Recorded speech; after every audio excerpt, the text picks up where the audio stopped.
1247, that's your balance, not your savings. Your balance. You check it at 11:43 p.m., lying on a mattress you bought secondhand from Facebook Marketplace.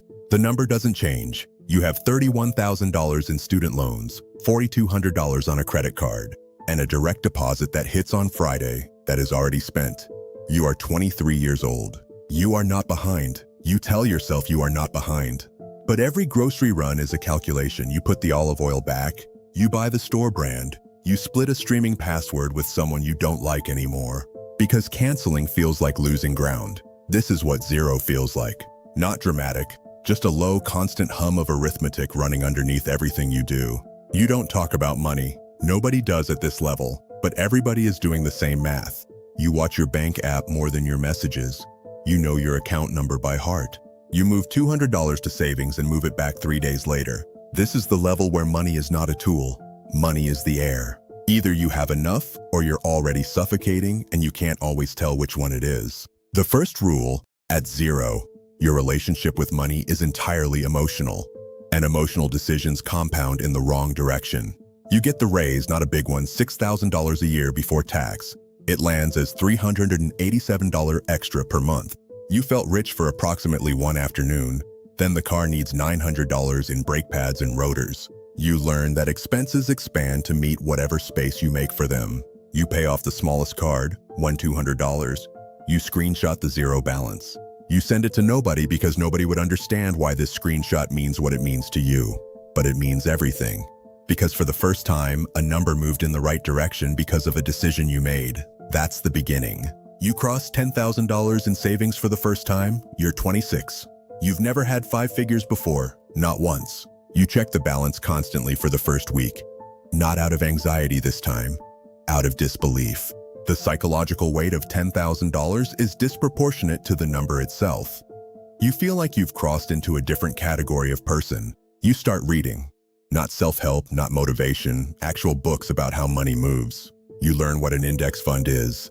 You open a brokerage account and stare at it for 3 weeks before you put anything in. You invest $1,500, the market dips the next day. You almost pull it out. You don't. This is the moment you decide whether fear runs your decisions or you do. The shift. You stop thinking about money as safety and start thinking about money as information. You're making $68,000 a year. Now you've got $40,000 saved. You have a Roth IRA you're actually contributing to. You're doing what you were told to do. Max the 401k. Build an emergency fund. Avoid lifestyle inflation. You're doing all of it. And then you sit down and run the numbers honestly all the way out. You type the projections into a spreadsheet at midnight, and you stare at what 40 years of disciplined saving looks like.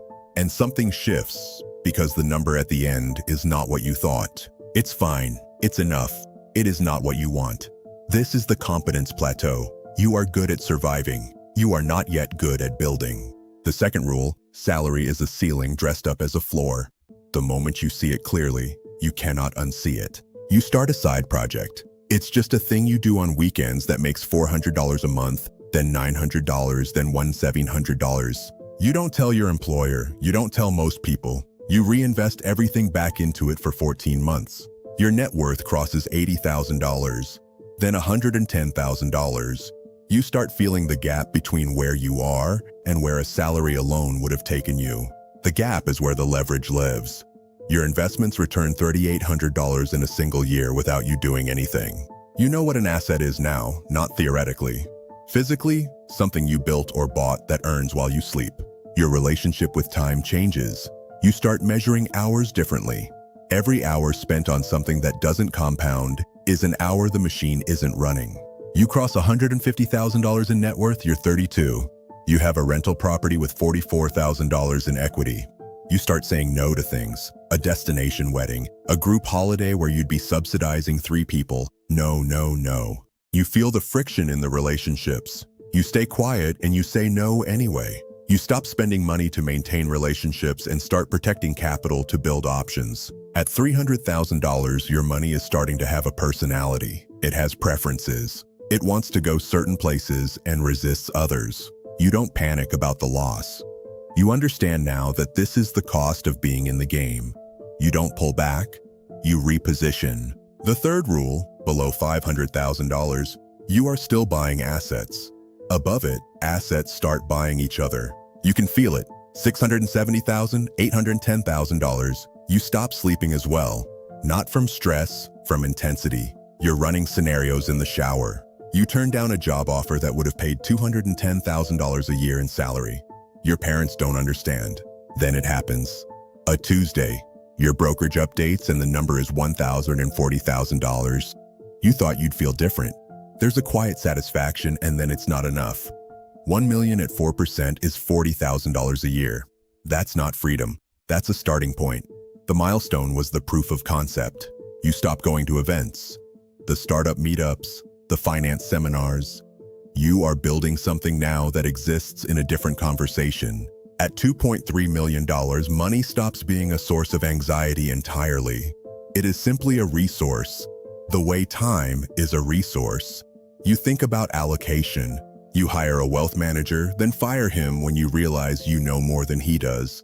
You find someone better. You are wealthy in the way that means you have time, actual time. You take a 3-week trip. You do not check email for 5 days of it. This is the thing people cannot buy at lower levels.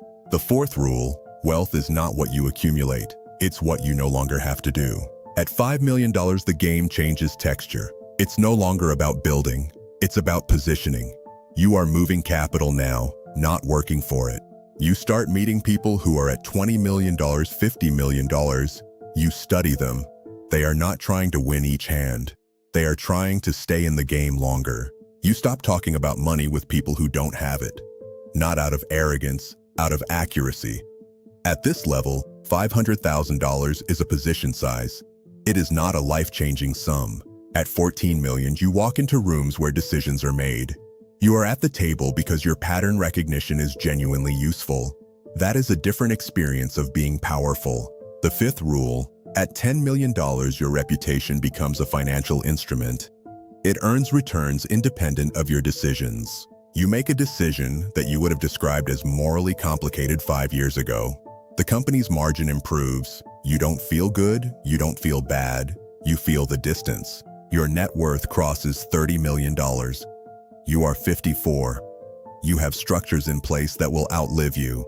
A trust that protects the assets. A foundation. You've stopped pretending about most things. Pretending costs energy, and energy is the only currency that doesn't compound. The game no longer requires your full presence. It requires your positioning. You could leave for 6 months and the machine would run. That is what the machine was always for. You have a direct line to people who set policy. You don't lobby, you advise. The distinction matters. At $80 million, the isolation is not loneliness. Your closest friendships are with people who operate in the same altitude. You're not a different person. Your context has become untranslatable. You give because at this level, money has stopped being a measure of anything meaningful about you. And giving is one of the remaining things that still feels like a decision. The sixth rule. Above $50 million, money stops measuring your worth. It starts measuring your reach. You are 61. Your net worth is $94 million. The exact figure is known to 3 people. You have not worked a conventional day in 9 years. You have not stopped working. You think in cycles now. Demographic cycles, infrastructure cycles, credit cycles. You position ahead of them the way a sailor reads weather 3 days out. Being wrong at this level does not mean your life changes. There is a board meeting, 5 people in a room with enough capital to reshape a mid-sized economy. You speak for 4 minutes. The room moves around those questions. This is power at its most compressed. And somewhere in this city right now, there is a 24-year-old opening a banking app. His balance is $247. He is standing in line at a grocery store doing the math. He gets the store brand. He thinks if he just makes more of it, something will resolve. He doesn't know yet what it will cost. In the gap that opens between who you are at the beginning and who you have to become, the machine doesn't ask if you're ready. It takes whoever shows up consistently, patiently. The money compounds and so does everything else. It always starts there. It always will.